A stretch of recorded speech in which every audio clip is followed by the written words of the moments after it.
regardless of whether cops are nice to you or not, they still arrive at the same conclusion, and that is to do their investigation, to find out if you're a suspect for anything, you got any warrants or whatnot, see if you're doing anything suspicious. They're looking for suspicious behavior, and there are different ways to find out if there's suspicious behavior. You could use the very aggressive approach and really shake somebody down, or you could take the really nice approach and make it look like community policing. Either way, the cops are still paid to do the same type of job. They're carrying guns. They're not equipped to do anything but cause harm. If they're going to do any helping for somebody, it involves hurting somebody else, protecting them from somebody else. They do that balance where they can help and hurt somebody at the same time. And community policing, in my situation where she was telling me that it's cold out and there's these warm-up shelters or whatnot, who's assailing me? But what's assailing me but the weather, and then also maybe the perceptions of people of me sitting out there in the cold and stuff. Maybe that's a little bit of an assault on their class or their compassion or dignity or whatever. They feel a little embarrassment for me sitting out in the cold, so maybe that's an assault. The perception of me sitting out in the cold is like an assault against somebody, so the cop has to intervene and protect them from me by trying to direct me to the warm-up shelter or whatnot.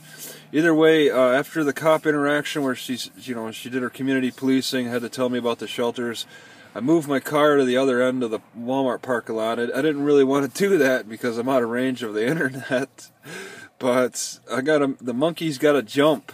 You want to make, you approach the monkey and you got to poke it to see if it's alive still. And so I got to jump, I got to move and make it look, I'm not trying to establish a permanent residence in my car in a particular part of the parking lot, and I don't want to give that perception. And of course, after one day of getting like this free food, and then the next day having the cops show up and do her community policing, I have to keep moving. And man, there's a lot of traffic that was going by me, back and forth, and a lot of people seeing me, a lot of people are talking, and that's not good. After one day it's like, okay, he's probably just a layover, 1 day layover. 2 days, they're like, all right, it's a little extra long layover. 3 days, and he's living there. He's a permanent resident. He's got his mailing address set up there. Yeah, I got to move after 3 days or so, just to see if my car even works, I guess, right? 3 days is such a long time. I was, and that's the thing. It's difficult because I'm trying to balance, my need to stay in a spot for a little bit longer, trying to push just a little bit longer so I don't have to drive so much, save on gas and all that, and the public's perception and need for me to move. All right.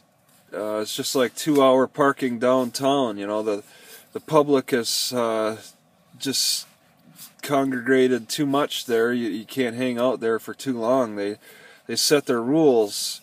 Imagine, that coming with a perception of only 2-hour parking allowed in downtown, and then you see a guy parked in the same spot for 3 days, and in the Walmart parking lot, not just a couple miles away. We're in a in a car, we're in a constant. We have to be in a constant state of movement. All right, we have to get shuffling around, just like the problem I had in Rice Lake, where the cop suggested I should move from one parking space to the next every day, just to make it look like my car is moving. I'm glad that the lady didn't want to press any charges or make any directives, start talking about trespassing and all that.